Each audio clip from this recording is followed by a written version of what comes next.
Okay, okuni mwachi. Yeah, you have to say. Ma okasa wono embel. Nyame adome ho ye, na also e. Abusiano. Oh, be out here. And yeah, homeschooling. Nkwala no.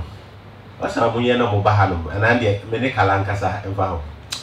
When you bet me about you bet me omunyina bet me about afi de say e ka no that pro de say e pe that pro no munyina mo nko na mo hu senia. Sa and broadcasting na be so ewo okay. Sana you can no. Okay. You bet na ya yen sana get me abe one live broadcasting from the house. Yep. Anyway, today I want us to I actually call it the part 2 of the book of Coming Forth by Day. Yes, you know, the first encounter when you gave us a lot of facts about how the Bible was coming from the book of Coming Forth by Day. Since then, many people have been sending me messages that they want to hear no more about that, because they thought the Bible was just original on its own and it stand on its feet with that 2 legs and all of that.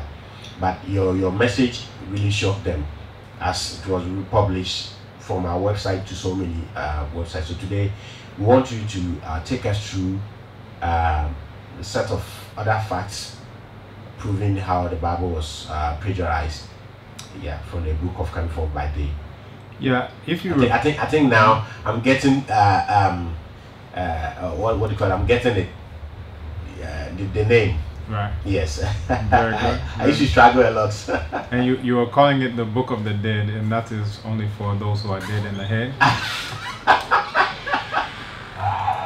So the actual title is Peret Im Heru, which is again Coming Forth by Day, the book of Coming Forth by Day. Why Coming Forth by Day?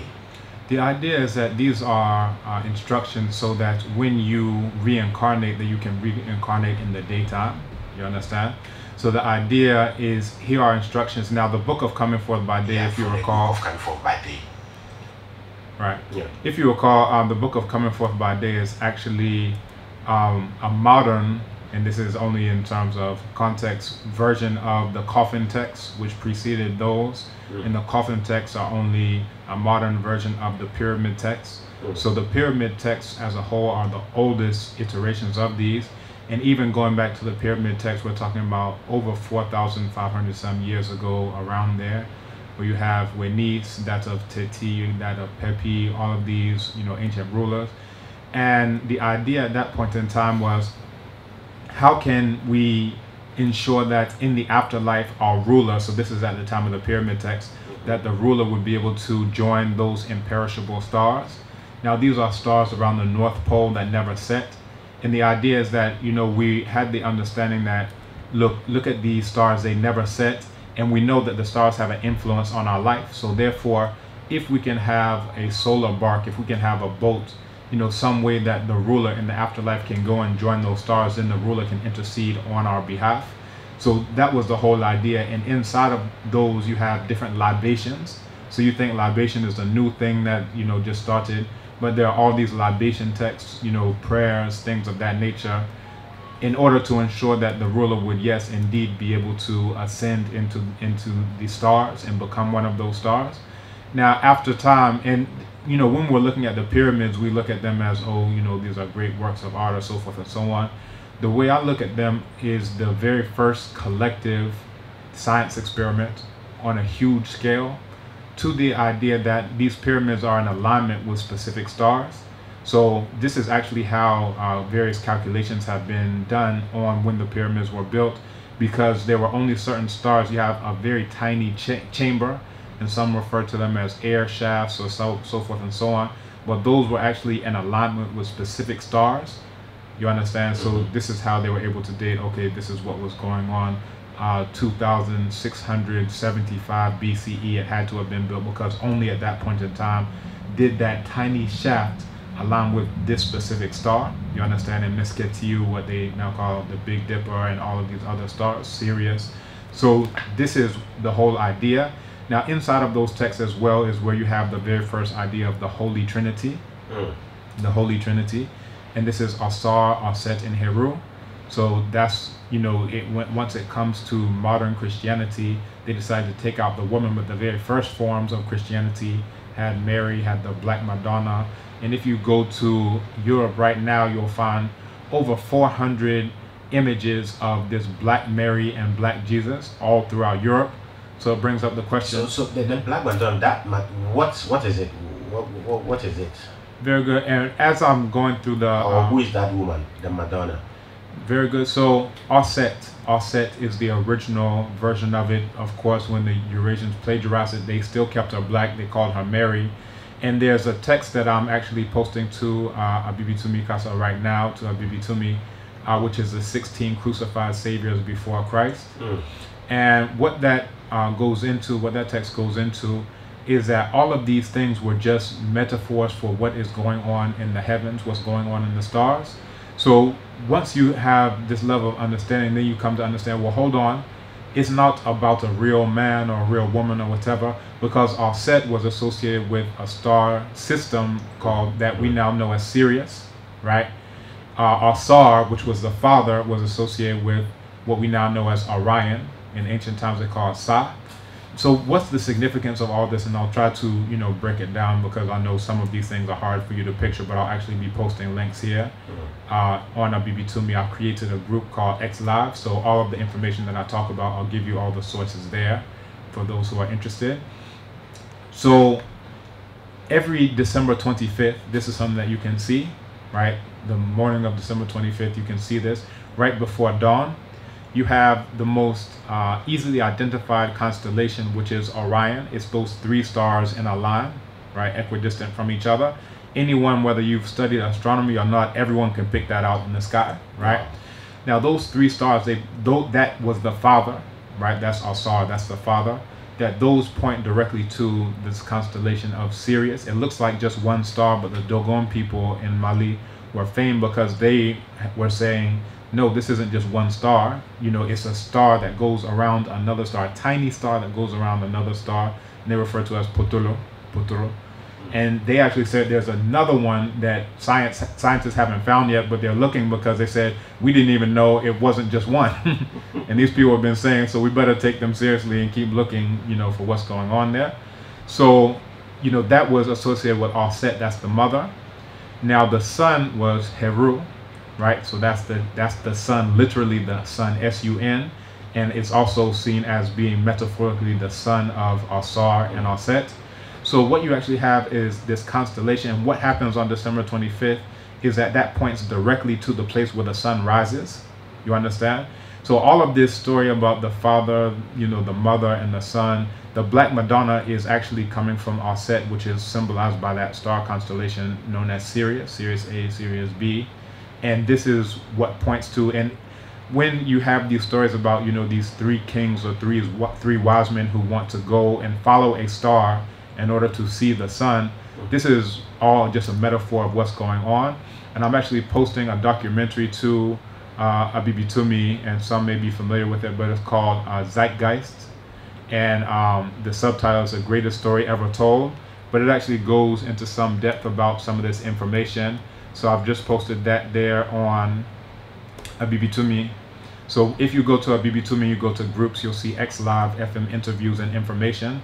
So I've just posted this, and what it goes into is all of these stories about a savior who died after 3 days, was resurrected. It's all coming from what actually happens with the sun. The sun goes to its lowest point in the sky, and then after those 3 days, then it rises 1 degree to the north. So this is exactly what we're talking about here. Yeah, I got you. So all of these things are, very important for us to know, because otherwise people start debating, okay, was Jesus black? Is he white? Is he this? Is he that? Without understanding the source of all of these stories, then you're actually just making a fool of yourself, because all of this is actually just coming as a metaphor for what's going on, and that you can observe every single year on December 25th. When people are celebrating Easter, they don't understand that this is actually talking about the spring equinox, where the hours in the day become longer than the hours in the night. So I've posted both of those 16 crucified saviors before Christ. I've also posted a Zeitgeist into that group. And for those who also want to check out the stream, if you go to streaming classrooms, you'll see Abibi Tumi Hangout chat, and that's where you can come and check that out as well. But yeah, this is the information that all of us should know, but apparently many of us do not know. Exactly. So let me also announce that if you have any question, you can send them to me on 024-77-85986. Those of you listening and watching on Abitumikasa, you can also send your questions right there, and I think Doc will see it and read it out and give you the answers. So Doc, let's go on. So people were intrigued when you first encountered us here and gave us all those quotes and verses from the book of coming forth by day, as against what is in the Bible. So can you give us a bit more of that? Very good. Okay. So this is actually what I'm doing, and again, I want to give people sources for what I'm talking about.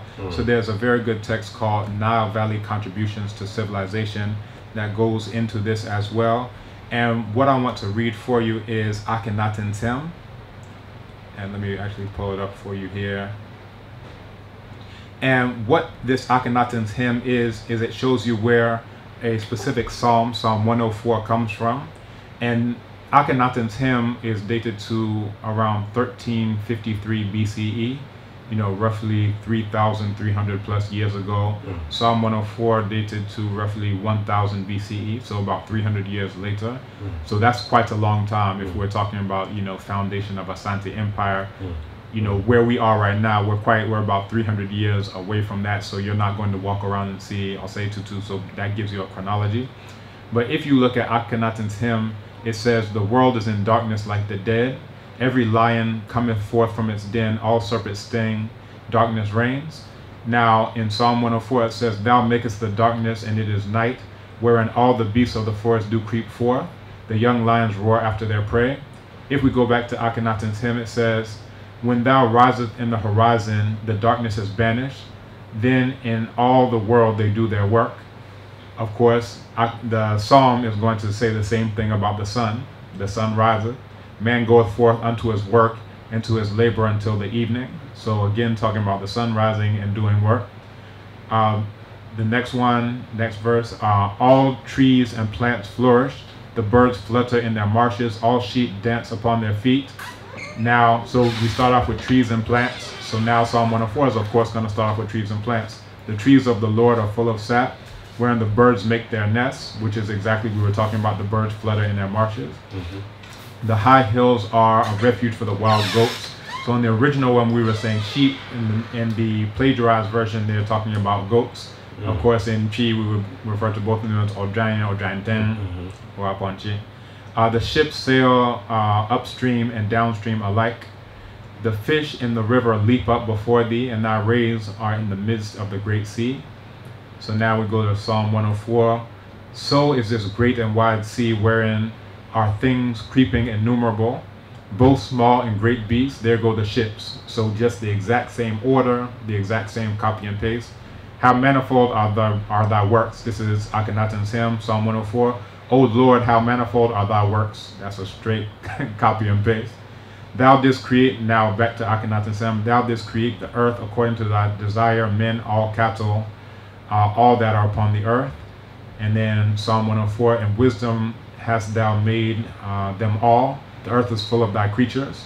So again, you know, you can go So who was that Akhenaten? Was it a person? Yes, Akhenaten was a person, was a ruler of ancient Kemet, oftentimes credited for the creation of monotheism, but that needs to be stated, you know, with some degree of circumspection, because if you go to the book of Coming Forth by Day, which preceded Akhenaten by, you know, several hundreds of years, and then before that you have the coffin text and the pyramid text as mentioned before, that there's a quote where it refers to Amen. Amen, so that's the same Amen that you say at the end of your prayers. And it refers to Amen as the one who has no second, the one and only one who has no second. You are one, but who has many arms. And this is the idea of monotheism, the idea that all these things are just different manifestations of what is ultimately one. So that is the idea of monotheism. Now what we have to credit Akhenaten for, however, is exclusionary monotheism, which is slightly different. It's not only talking about everything as one thing. is saying that this is the only divinity that you can worship, otherwise, you know, you're out. So he actually banned the temple of Amen, the, you know, all of the things, and it was people refer to it as a religious movement, but it was also very much political, because what you had is the power, the political power of the ruler of Kemet waning, and the power of all these temples getting higher and higher, especially the temple to Amen.